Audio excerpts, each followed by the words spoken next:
Wait, what are you saying? Hold on. All of the video I recorded? No way, you're saying I lost all of the Barbarian footage?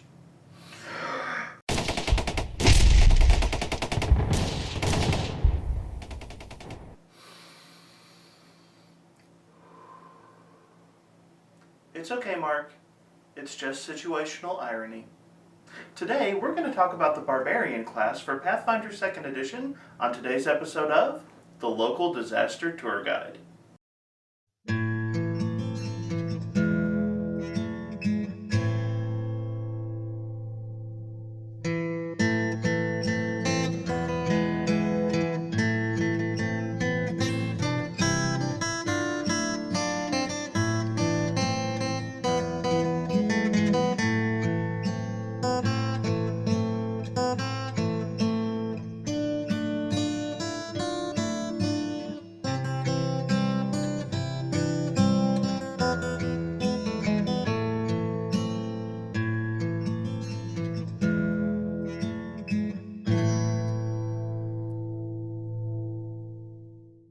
Hello travelers and tourists, my name is Mark and I am the local disaster tour guide. That's right, I am a storyteller who is definitely not superstitious. Because seriously, that is the worst subclass for Barbarian. Everybody knows that's a trap option, right? Welcome to a journey through the fantastic world of TTRPGs like Pathfinder and Starfinder. Today we are returning to my classic introduction series where I take a look at different classes in RPGs and examine what they have to offer players at the gaming table. We take a look at classes from a big picture perspective to help get a good grasp of what the class is and what it's intended to do, and today we're taking a look at the Barbarian. Barbarian is one of the 12 core classes for Pathfinder 2e, and is a class that features in a lot of fantasy TTRPGs. It is a fairly simple and straightforward concept of a warrior that is driven by intense rage and that often focuses on high strength, big damage, and less than subtle tactics. After the absolute insanity that was trying to explain the thaumaturge last month, I'm ready for a class that I'm sure is going to be simple and not have any ridiculous or unexpected depth that shows up out of nowhere. Right, Paizo? But today what we're going to do is examine the Barbarian class for Pathfinder 2e with the 5 major questions that we use in this series. What is the Barbarian? What are its strengths? What are its weaknesses? What build options does the Barbarian give you? And last but not least, how can I get the most out of the Barbarian in play? With these questions, I hope to give Barbarian players a better grasp on how to approach this interesting class inside Pathfinder 2e, and I'll go ahead and say this, Paizo's approach to the Barbarian makes this one of my favorite classes in this entire game. Seriously, this is some of Paizo's best work, and I can't wait to explain why. But before we do all of that, I need to get into the Barbarian spirit by answering the question, do you know what really makes me angry? That's right, the completely inadequate coverage of third-party content creators in the TTRPG sphere. Which is why I am proud to announce the sponsor for this channel this month, Improphet's Tome by Joshua Birdsong. So some of you may be familiar with Joshua Birdsong, who is also known as Improphet. He is a content creator for Pathfinder 2e who has been putting out all kinds of interesting content and character options for Pathfinder 2nd Edition. Over the last year, he has published a wide variety of different options on his Twitter feed. And throughout that time, he's even taken community feedback to help refine the different things that he has been producing. Well, right now, there is a live Kickstarter for Improphet's Tome. At present, Joshua plans for this book to feature over 40 items, over 100 spells, over 200 feats, and over 100 other character options that PCs can use in Pathfinder 2e. Additionally, Joshua plans to release his take on the Warlock class for Pathfinder 2e. This is the kind of product I love to support.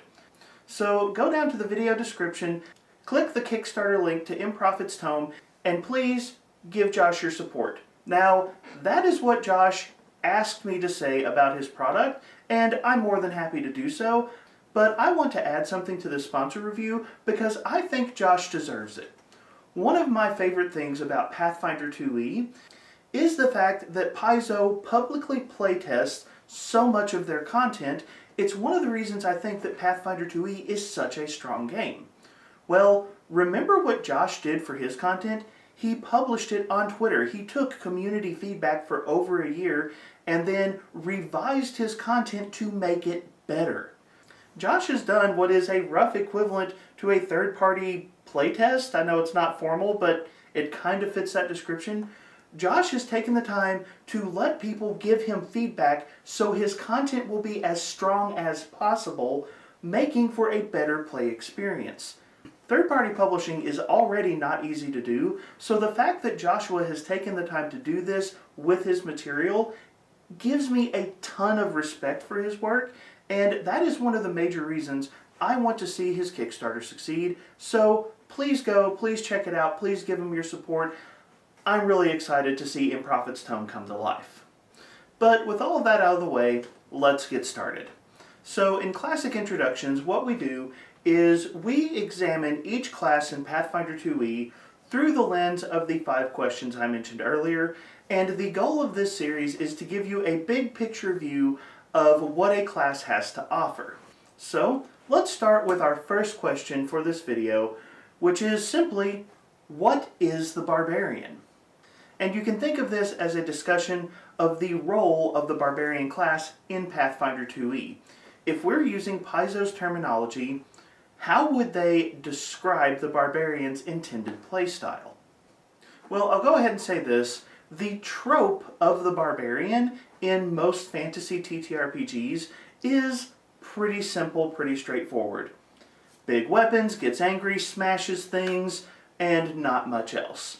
And when you look at the Barbarian for Pathfinder 2e, you're going to see a lot of those tropes embraced by Paizo, but I'm going to warn you before we get too far into this, don't let the simple concept fool you. Paizo has given the Barbarian a lot of depth. But for now, let's define the role of the Barbarian as a melee-oriented martial class in Pathfinder 2e.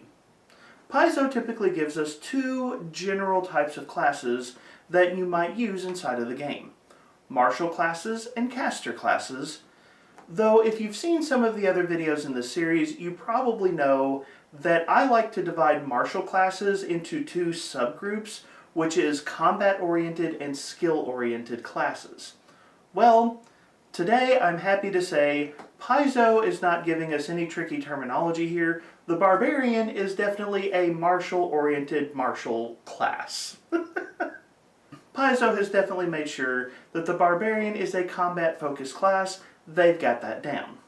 Though as combat is a little bit of a broad concept, it is important to recognize the combat role that a class is intended to play, and with the Barbarian, again, this is pretty straightforward. The typical Barbarian is going to have most of its combat options oriented towards melee combat. Barbarians want to get up close and personal and deal a lot of damage at very close range. That's not to say they don't have any other options, but most of their best options are definitely intended to be used up close.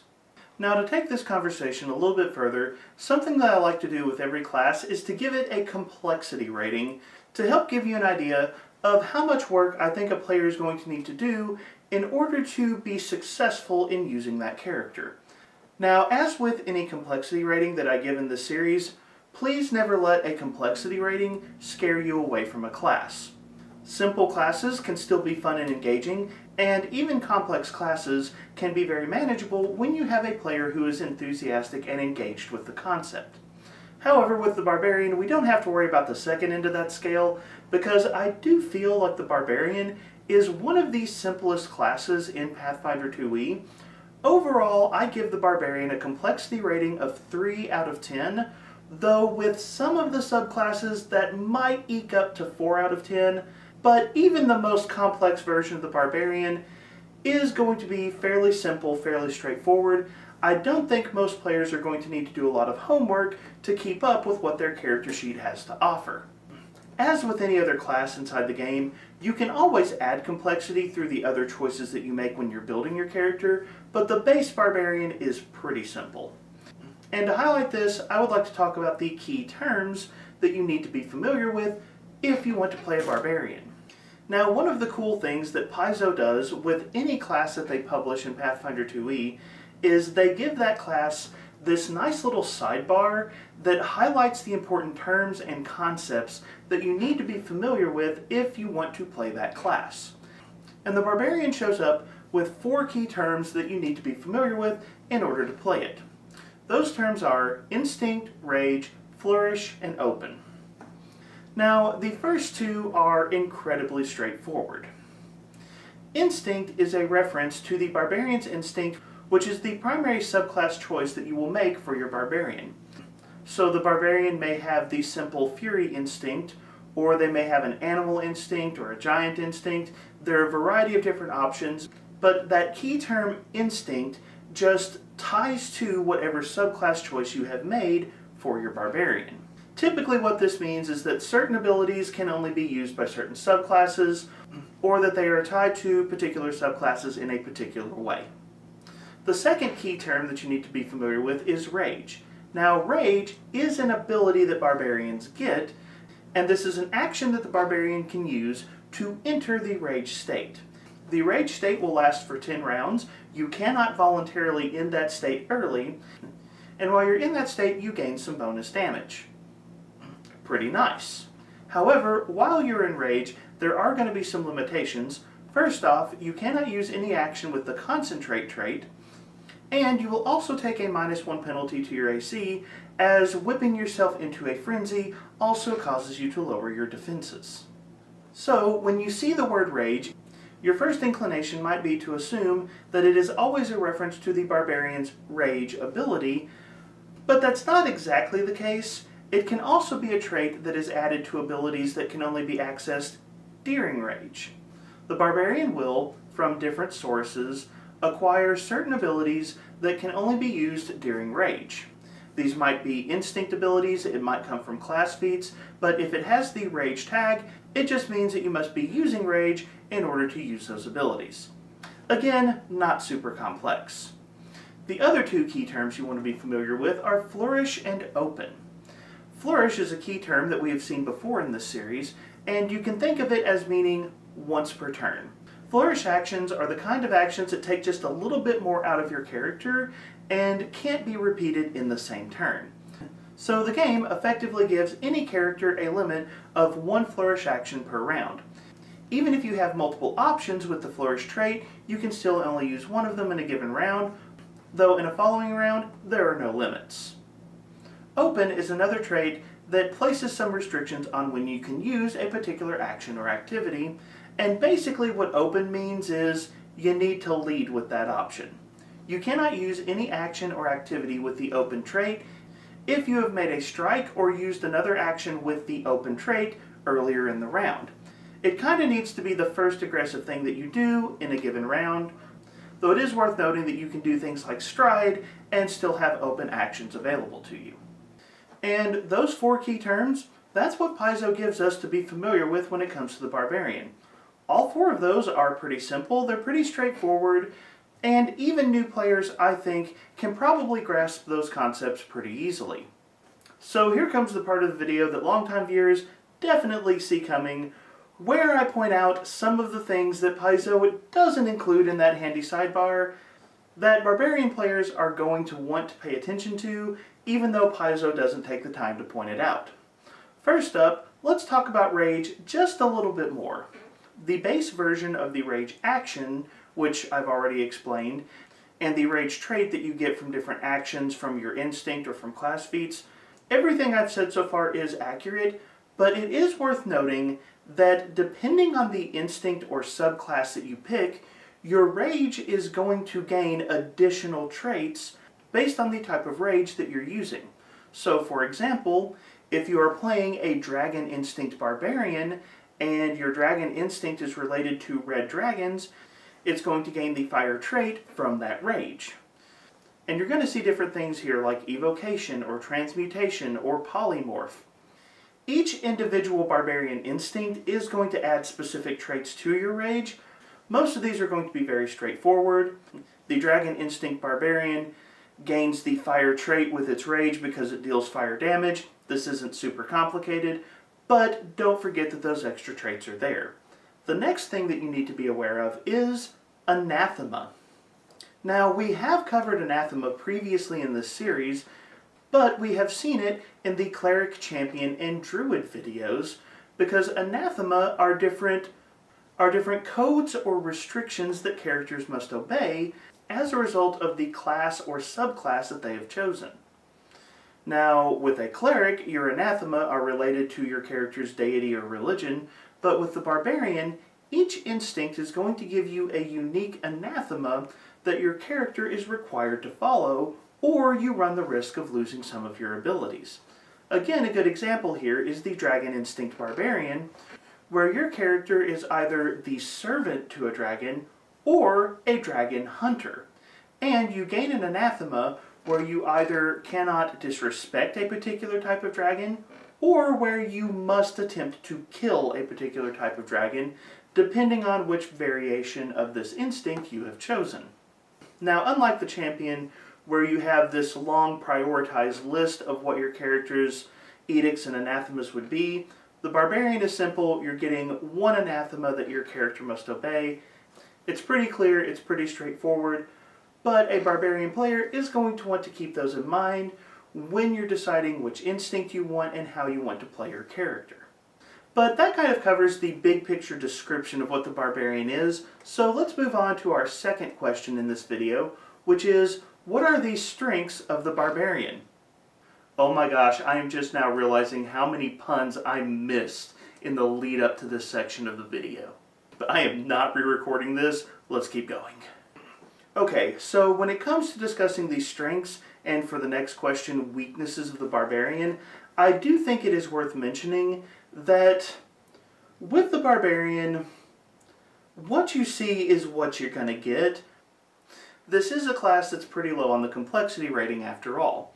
So, for example, one of the natural strengths of the barbarian is it is a very aggressive class with incredibly high damage output. Rage is basically just bonus damage on all of your attacks, and that bonus damage is going to get pretty high. And a lot of the barbarian's other abilities all center around making you more dangerous when you get up close and personal with an enemy. So abilities like brutality are going to give your barbarian access to the critical specialization of your weapon while you're raging. Essentially, you can picture the barbarian as an incredibly aggressive class that is going to deal some pretty consistent damage. However, I would like to pause and point out a nuance to this conversation. Almost any combat-oriented class is going to have good damage. That's something you can expect. So when we say that the barbarian is a damage-dealing class, what does that mean inside of the game? Well, I think it's worth noting that the barbarian is one of the most consistent high damage dealing classes. If you watched the fighter video, we talked about how the fighter goes fishing for critical hits, and a lot of its damage comes from the incredible spikes of landing critical hits. In the ranger class video, we talked about how the ranger focuses all of its damage on a particular enemy and how it's more effective when it's trying to take down a single target. We don't have to worry about that with the barbarian. The barbarian just gets these nice, flat, reliable damage bonuses anytime it's trying to hit things. You don't have to concern yourself about switching targets or pulling out implements or any other crazy stuff we've seen in other videos. The barbarian is, I want bonus damage and I want it basically always. The barbarian may not have the spiky critical hits of other classes, and it may not have the single target takedown ability of some classes, but if you're just looking for a class with consistent damage, the barbarian fits that role perfectly.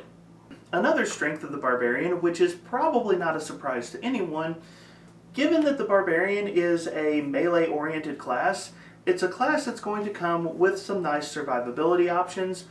Most notably, the barbarian has the best hit points in Pathfinder 2e, eventually gets legendary fortitude saves, and at 9th level will get an ability called Raging Resistance. This will vary a little bit by your subclass, but basically every barbarian is going to have some nice damage resistances based on their subclass that allows them to just shrug off certain types of damage. In other words, the Barbarian is a class designed to be able to take a hit. So the Barbarian is aggressive, deals a lot of damage, can take a lot of damage. These are pretty simple things. All of this, I think, highlights another important strength of the Barbarian, which is it has a pretty easy game plan, and I think is a very new player-friendly class in Pathfinder 2e. A lot of Barbarian options are very straightforward, which means you're not going to have to do a lot of homework to keep up with them, and I think that is a very nice feature of the class. But this runs a little bit deeper in that oftentimes choices for the Barbarian are simpler than they might be with other classes. A good example of this is with your attribute boosts. All characters get attribute boosts at the same rate, but some classes are very attribute hungry. That's not really true of the Barbarian. Strength is your key ability and Constitution is your second, and past that, you can kind of do whatever you want. Now, when you get ability boosts, you get 4 of them, and you've only got 2 of them that are really assigned from the word go, which means that the Barbarian has an incredible amount of flexibility with some of its other options. Strength and Con are important, you're going to want to take those, but it's not like you're making major trade-offs with your character in order to keep those attributes high. Having a simple game plan makes it pretty easy to make choices that are going to be impactful and useful for your character, and this leads to the final strength, which I think may be a little bit surprising to people. The Barbarian is a remarkably good multi-classer. And the reason for that is the Barbarian has a really simple basic game plan. Now, I have discussed in other videos that when it comes to multi-classing in Pathfinder 2e, I think that martial classes tend to have an advantage over caster classes because they get an extra class feat at first level, which means there is less of an opportunity cost if they want to take multi-class dedication feats down the road. Martial classes just expend a smaller chunk of their resources to multi-class. And Barbarian is a martial class, so it already kind of has that advantage that other martial classes have, but on top of that, the basic Barbarian package is very effective while also being very straightforward and simple. And so you wind up in a situation where the Barbarian is good at the stuff you want it to be good at, but it still has lots of other choices to make where you can kind of do whatever you want. Like the ability boost I mentioned earlier. Strength and Dex are kind of eaten up most of the time, but that still gives you 2 attribute boosts every time you gain them that can go really anywhere. Dexterity, sure. Intelligence, Wisdom, Charisma, also perfectly valid.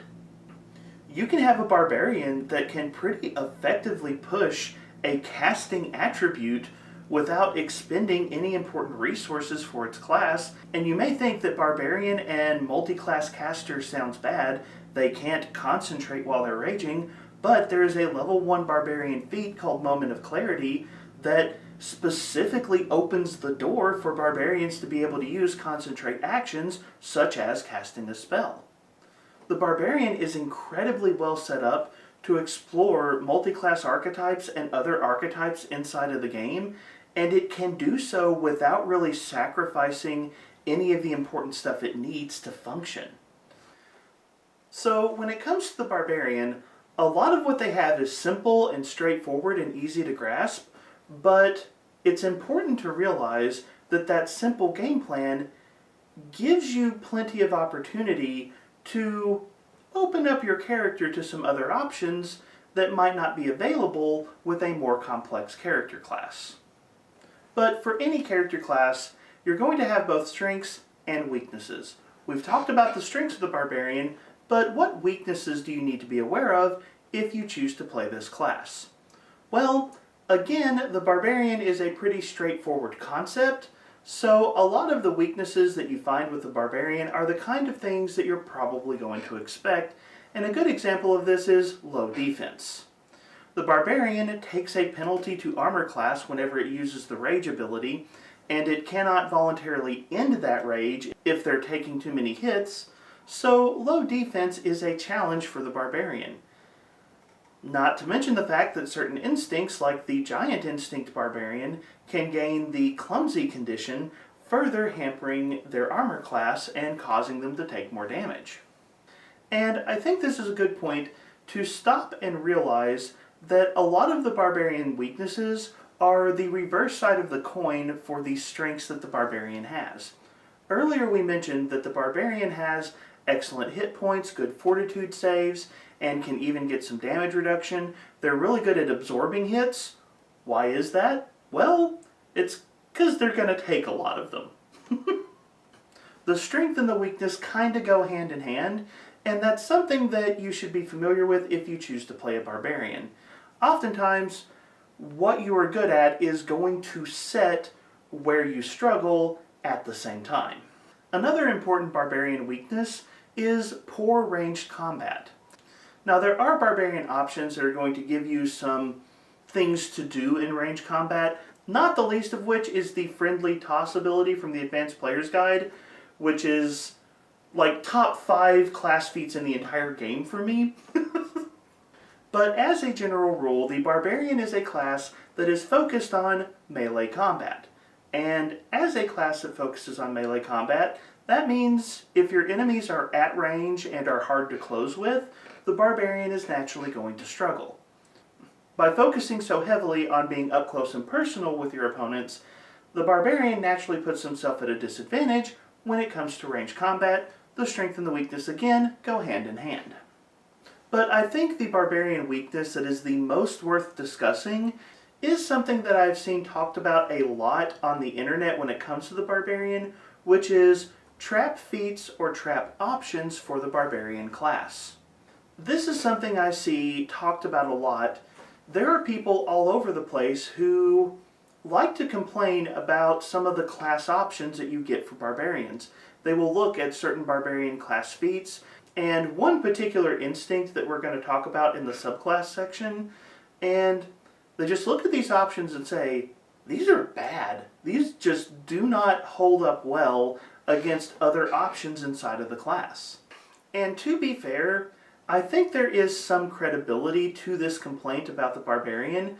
Sometimes you will look at 2 different options that are side by side for the Barbarian, and one will seem much more impactful or useful compared to the other. And to be honest, I could see a new player getting frustrated if they feel like they've made nothing but a bunch of bad selections when it comes to the options for their Barbarian. Now, I will say this, I think some of the conversation about trap feats and trap options are a little overblown. It is worth noting the Barbarian has an incredibly potent core concept and core set of abilities.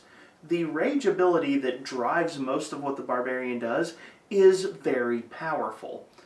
Meaning, you don't need to add a lot to rage to make the Barbarian and their rage ability very noticeable.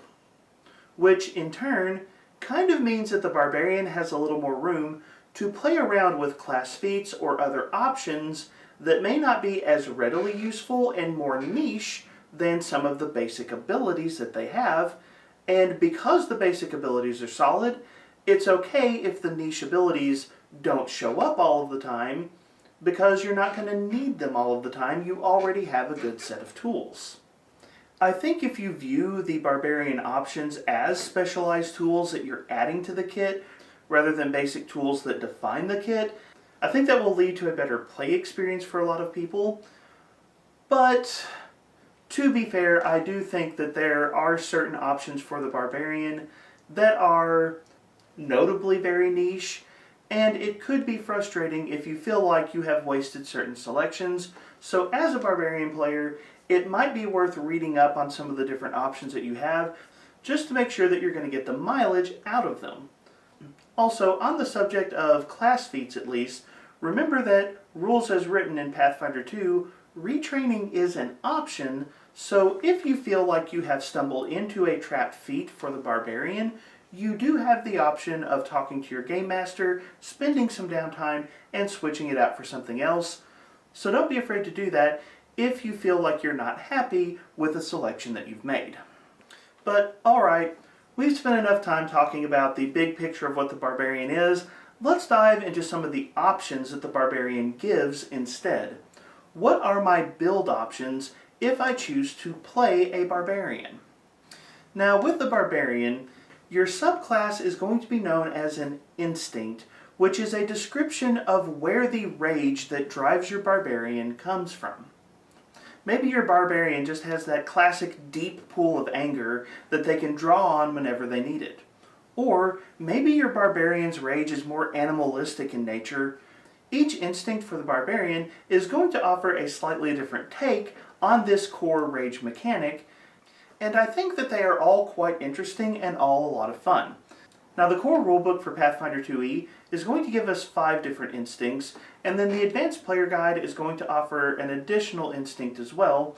And for this video, I'm going to talk about one of the Barbarian instincts that Joshua Birdsong is including for the Barbarian in Improphet's Tome, just as a little bit of a teaser for those of you who might be interested in this Kickstarter. However, before we talk about the specific instincts, I would like to talk about what an instinct is going to give you. Each instinct is going to do a few different things. At first level, your instinct will give you an instinct ability, which is typically going to modify your rage in one fashion or another. Then at level 7, you will gain a specialization for your rage, which is most often going to just be a major damage boost of one type or another. Then at level 9, you will gain an ability called Raging Resistance, which will offer you resistance to 2 types of damage that are going to correspond to the particular instinct that you have chosen. And each different instinct is going to come with 1 or more class feats that you can take to further develop that particular aspect of your character, if you so desire. Though it is worth noting, none of the instinct-specific class feats are required for that instinct. They're just additional things you can take if you'd like to. Now, I'm not going to discuss the instincts in the exact order that they are presented in the core rulebook. Instead, I'd like to approach them in a slightly different order, and I think you'll understand why as we go through. The first one that I want to discuss is the Fury instinct, and I want to start with this one because I feel like this is the most basic Barbarian instinct. This one is no frills. If you just like the classic gameplay style for the Barbarian of gets angry and hits stuff, and you don't really want to add a lot of fluff to your Barbarian, the Fury instinct is for you. It'll give you a bonus class feat at first level, it'll give you some extra damage, and then it kind of skips out on a lot of the other stuff that other instincts do. There's no crazy dragon powers, there's no spirit of your ancestors, it's just rage. Pure, clean, simple, and definitely effective. The Fury instinct is going to give you what you probably expected when you heard the Barbarian was a class. Now I will say this, I do love the Raging Resistance for the Fury Barbarian. They just get a resistance to weapon damage. This resistance doesn't apply to unarmed attacks or natural attacks. It only applies to weapons, but honestly I think this might be the best resistance of any Barbarian instinct. Some people might debate me on that point, but I love the idea that you're just so angry that weapons don't hurt you like they would other people. Now I will say there is one downside for the Fury instinct in that it is such a basic approach to the Barbarian. It doesn't come with much in the way of instinct-specific class feats. The only specific class feat for this instinct is the Furious Vengeance reaction from the Advanced Player's Guide, which you can only take at level 16. So if you're going for the generic Barbarian, you're not going to get a lot of specific abilities tied to that. But then again, if you're going for the Fury Barbarian, you probably weren't looking for a lot of specific abilities anyways, so I don't feel like that's a major problem here. The next instinct that I would like to cover is probably the most notorious option for the Barbarian in Pathfinder 2e, and that is the Superstition instinct that was added in the Advanced Player's Guide, largely because this is considered to be a trap option by almost anyone who has reviewed the Barbarian. Most people label the Superstition instinct as unplayable, or at least borderline unplayable. But before we talk about that, I at least want to discuss what the Superstition instinct does. The Superstition instinct represents a Barbarian that has a deep and burning hatred towards magic. You innately distrust any use of magic, and you are driven to destroy anyone who might try to use magic. The anathema of the Superstition Instinct Barbarian is where most people would place their complaints, which is, your character will never accept a beneficial spell from another person even if they are an ally. You will not let the cleric cast Cure Wounds on you. You will not allow the bard to give you a buff spell of any kind. You hate magic, and you refuse to accept any magic that is used upon you. On top of that, the anathema notes that if your allies continue to try to use magic on you after you've told them to stop, you must refuse to travel with them because they are not honoring your anathema or your code. And this is where the Superstition Instinct is labeled unplayable by so many people. The Superstition Instinct comes with an anathema that basically says, I will not play with certain people if they do this, and that can honestly shut down games. Now, mechanically, the Superstition Instinct does fill an important role inside of Pathfinder 2e, in that the Superstition Instinct is the most defensive subclass option for the Barbarian. The Superstition Instinct is going to give the Barbarian a bonus on saves against spell effects. It's going to give them a periodic form of hit point regeneration that they can use, and when Raging Resistance kicks in, the Barbarian is going to get to pick 2 traditions of magic and just resist damage from those kinds of spells. The baseline version of the Superstition Instinct is a very defensive playstyle, and when you add that to a class that has good hit points and legendary fortitude saves, that's going to make the Superstition Instinct Barbarian very hard to kill. On top of that, this instinct is going to come with a series of class feat options that make you a pretty reasonable Mage Hunter style character. Your first option is a reaction that is literally called Mage Hunter that is available at 6th level. And at level 12, you can pick up a 2-action activity called Sunder Spell, which you can then upgrade with a 14th level class feat called Sunder Enchantment. All of these give your character the potential to be very lethal when targeting magical foes. Additionally, while it's not an instinct-specific class feat, there's another class feat called Silencing Strike, which is available at 10th level, that I think is very appropriate to the Superstition Instinct, and if you're thinking about playing this instinct, is one I would seriously consider. Mechanically, I actually think the Superstition Instinct could be a very interesting addition to the game, and even from a narrative perspective, I do think Superstition Instinct has something to offer, but I do kind of agree with the people who have said that Superstition's anathema is a little bit game-breaking. Having a character that will never accept spells from any kind of caster, unless your party just straight up agrees to that out of the gate, this character is going to cause frustrating group dynamics, and you can't bring a Superstition Barbarian into a game without discussing it with your players first. Sure, if you've got an all-martial party, or maybe if you're running with an alchemist, it would be okay, but if any of the players in your group are spellcasters, it's almost immediately going to cause drama. Now, none of my players have ever expressed interest in playing a Superstition Instinct Barbarian, so this question has never come up at my table. But in the hypothetical scenario where someone did want to play one, what I think I would do is I would modify the anathema just a bit and say that the Superstition Instinct Barbarian is superstitious towards particular traditions of magic. So maybe your Barbarian is accepting of primal magic, but is superstitious towards arcane magic, and you can work with a primal caster, but refuse to work with an arcane caster. I think that a setup like that could function reasonably inside of a group, and is flexible enough to prevent the Barbarian from ruining other character concepts inside of the game. Personally, what I would do is say that a Barbarian needs to pick 1 or 2 traditions that they are comfortable with, and then the other 2 traditions become their superstitious traditions, and then correspond to like the Raging Resistance that they get at 9th level, that kind of thing. But that is not rules as written, that's how I would handle it, so definitely talk to your GM if you're thinking about playing a Superstition Barbarian, because that anathema is tricky to deal with. Next up on character options, I'd like to talk about the Giant Instinct, and the Giant Instinct Barbarian is another example of a fairly straightforward instinct that the barbarians can select. This is your big weapon barbarian. You like to wield weapons that are far too large for a normal creature of your size because big weapons are fun.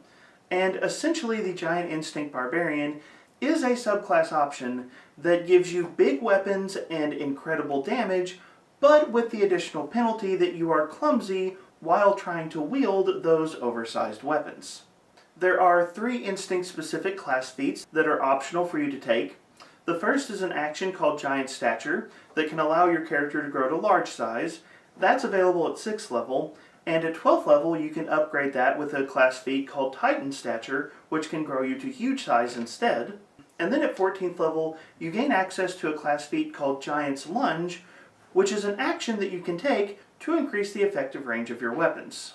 The Giant Instinct is a subclass that is focused on heavy damage, but with the additional abilities to possibly grow large or huge or use Giant's Lunge, can also give this subclass the ability to effectively threaten large portions of the battlefield, meaning that the Giant subclass for Barbarians is, interestingly enough, one of the better area control options for the class. So if you want to command a large part of the battlefield, this might be the instinct for you. The next option that I'd like to discuss is called the Spirit Instinct, and this represents a barbarian that is connected to the spiritual world in one fashion or another, and their rage actually represents a form of spiritual possession that takes over their body. So you can imagine a barbarian that maybe is channeling their ancestors in battle. That's the kind of concept that this instinct covers. Now, the Spirit Instinct Barbarian is very interesting. Rather than just adding more of the damage you already deal, the Spirit Rage damage is actually either positive or negative energy damage, and you can kind of pick which one is most useful based on the circumstances that your barbarian is in. If you're battling undead, your weapon strikes now deal positive energy damage, or if you're fighting against the living, you can add negative energy to your strikes. Positive and negative energy are not the most common additional energy types in the game, so this is a really nice ability for the barbarian, and I think a lot of people are sleeping on how interesting the Spirit Instinct Barbarian is. If you're looking for some unique damage types, this has definitely got that covered, and the Spirit Barbarian can make for a really good Ghost Hunter style class. I really enjoy this one. This is not a concept I was expecting, but when Pathfinder 2e dropped this option, I was really excited. There are 3 class feats that you can take to enhance the Spirit Instinct Barbarian. At 4th level, there is a special reaction you can take called Spiritual Guides. At 6th level, you can gain access to the Spirit's Interference action, and as a 12th level class feat, you can pick up an action called Spirit's Wrath, which is a powerful 120-foot ranged strike available to the barbarian. Remember earlier I said barbarians don't have good ranged options? That is not true for the Spirit Instinct Barbarian. They have a pretty potent option at their disposal. Also, I think it's worth mentioning that in the Advanced Player's Guide, there is a 16th level class feat called Scouring Rage that is available to any instinct that deals a unique type of damage, and the Spirit Instinct Barbarian can select this feat as well, and the positive negative energy damage that they have access to is a pretty unique type of energy damage, so though it's not Spirit Instinct only, I do think Scouring Rage is a good option for the Spirit Barbarian. But now I want to dive into the subclass options for the Barbarian that are really extra as far as I'm concerned, because these are the subclass options that Paizo didn't have to go as deep as they did, but I'm impressed that they did anyways. And this is the subclass options available to the Animal and Dragon subclasses for Barbarians in Pathfinder 2e. You see, the Animal Instinct and Dragon Instinct Barbarians are 2 subclasses that are pretty easy and pretty predictable until you realize that both of them come with subclasses that you get to pick on top of the subclass you're already doing. I know that sounds confusing, but allow me to explain. The Animal Instinct Barbarian represents a barbarian that is tied to a particular type of animal in a powerful way, and when they rage, it's like they are being taken over by the instinct of that particular creature. The Animal Instinct Barbarian could mimic the stealthy savagery of a hunting cat or the primal power of a bear.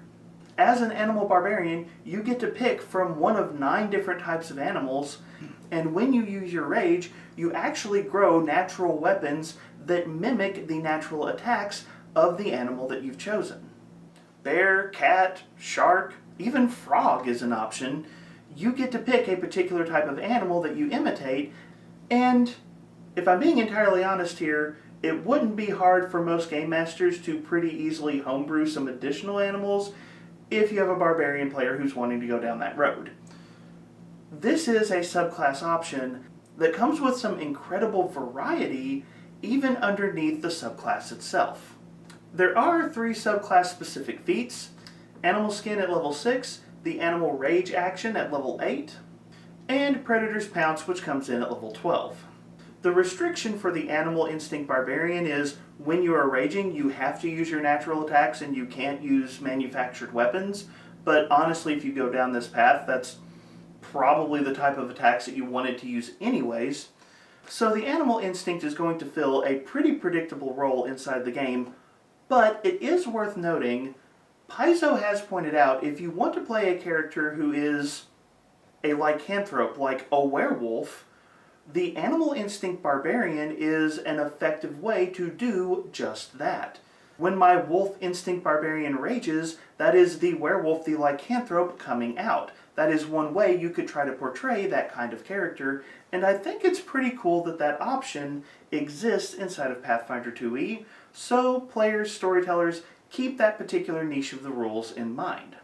Then you have the Dragon Instinct Barbarian, which, like the Animal Instinct, is going to have subclasses, only instead of having 9 subclasses, it has 10.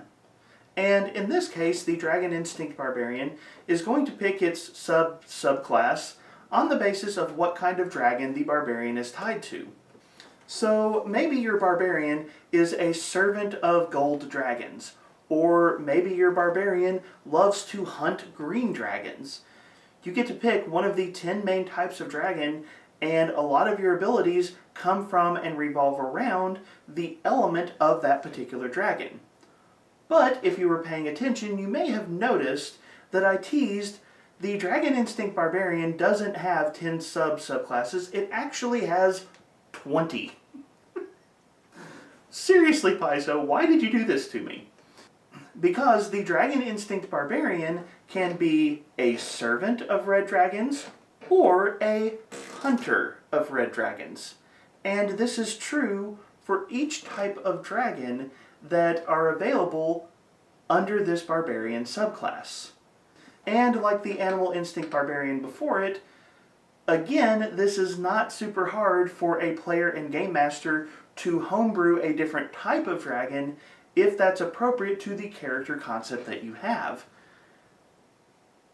Paizo, why do barbarians have so many subclass options? Now, mechanically speaking, the Dragon Instinct Barbarian is all about elemental damage. So, fire for red dragons or cold for white dragons, whichever type of dragon you're dealing with is the type of elemental damage that your rage is going to produce. And you can see the mechanical niche that this subclass is intended to fulfill. If you want elemental damage on your barbarian, the Dragon Instinct is a clean, clear way to accomplish exactly that. In terms of instinct-specific class feats, at level 1 you have the option to take the feat Draconic Arrogance. At level 6 you get a predictable ability, Dragon's Rage Breath, a 2-action activity that's effectively going to give you a breath weapon. At 12th level you can take Dragon's Rage Wings, and at 16th level you can pick up a class feat called Draconic Transformation. And I'm pretty sure all of these tell you exactly what they're going to do. Also, like I mentioned for the Spirit Instinct Barbarian, the 16th level Scouring Rage feat is also a really good choice for this subclass. Maybe you want an elemental barbarian that's not tied to dragons. Maybe that's just not the right fit for your character concept. Are there any other options that allow for an elemental style barbarian, maybe with a little bit of a different twist? Well, that's where I get to throw in a little bit of a teaser for the sponsor of this video. Joshua Birdsong in Improphet's Tome is going to be releasing the Primal Instinct Barbarian, where the barbarian is tied to primal magic. You are, in essence, a protector of the natural environment, and you hate to see the natural environment destroyed. The Primal Instinct Barbarian will pick a particular type of environment that they are tied to, such as the desert environment, and the environment that they pick is going to determine what type of elemental magic they are associated with, such as fire magic for the desert.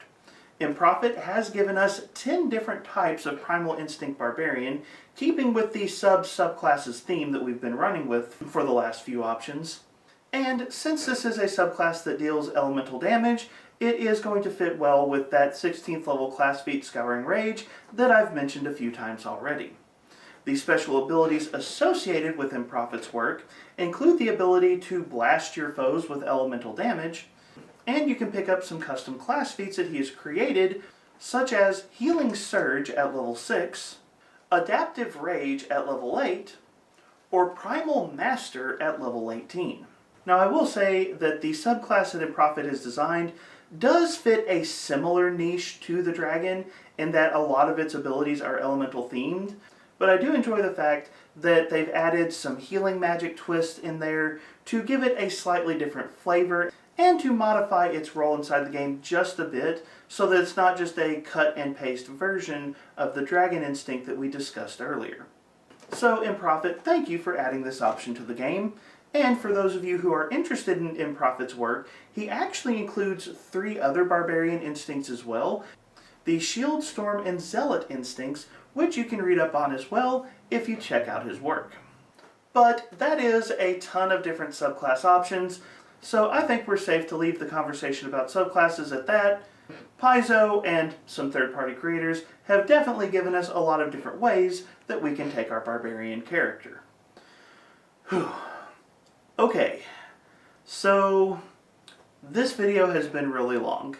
The Barbarian is a simple class, but when you start digging into all of the permutations of what Paizo offers through the Barbarian, you realize there are a lot of different directions that you can go, and while the Barbarian is simple to play, it can still be a little tricky to figure out how to get the most out of your Barbarian, so let's step back again and talk about question number 5 in this video, which is, how do I get the most out of the Barbarian in play? And what I'd like to do here is offer you 3 tips that I think are important if you want to get the best experience with your Barbarian. Tip number 1 is commit, but make sure you don't burn out. Tip number 2 is you will need backup. And tip number 3 is explore your options. Let's talk about each of these in turn.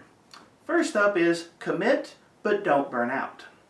Okay, so this is something we haven't talked about too much with the Barbarian, because while it's not a weakness of the Barbarian, it is a mistake that you can fall into if you're not careful. The Barbarian is really good when it rages, but rage is one of those mechanics that is all in. When you rage, you are dedicated to that rage. It lasts 10 rounds, you cannot end the rage early, you've got to recover after the rage is over. So rage is good, but you are committed to it when you take that course. And when the rage is over, you've lost most of your powerful options inside of combat, which means if a fight runs long, you might be in trouble if your rage ends too soon. Barbarians have a simple, direct, and easy to understand game plan, and that is a strength of the class, but as a Barbarian player, one of the tactical things to consider is, when do you want to rage? Round 1 of combat probably makes sense against easy opponents, but if you're looking at seriously dangerous situations, major enemies, it might be to your advantage to hold off on rage until you know you can get into melee, until you know you are in the right position, so that you can maximize the core strength of your class. Commit to what you're doing, but don't start raging too early or you might burn out before the battle is done. The second tip is a Pathfinder 2e staple, but I think it's a little more important for the Barbarian than some of the other classes, which is you will need backup.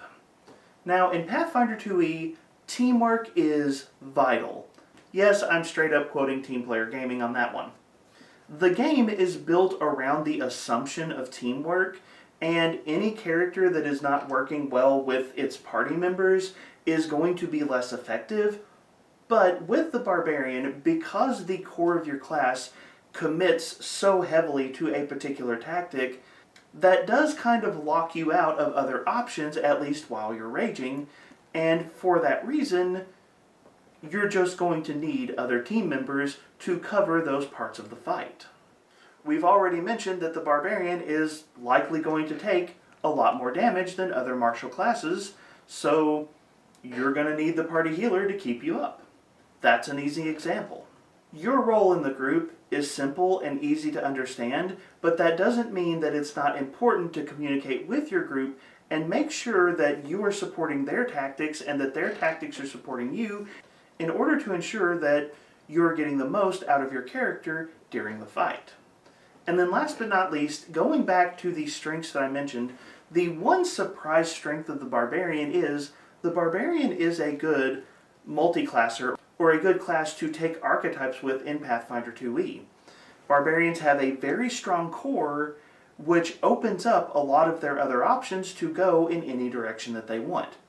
Do you want a Barbarian with remarkably good recall knowledge options? Well, you can spare the boost to intelligence to make that a possibility. Do you want to be a pseudo-party face? You can probably spare the charisma. And a Barbarian that wants to be a pseudo-party face can probably pick up some archetype feats to help them do just that very easily.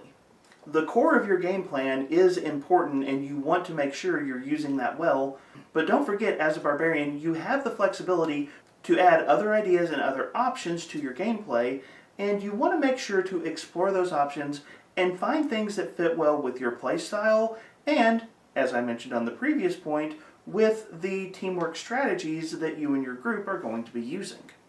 A simple and classic example for the Barbarian is pick up a bunch of intimidation stuff and make yourself the scariest person on the team.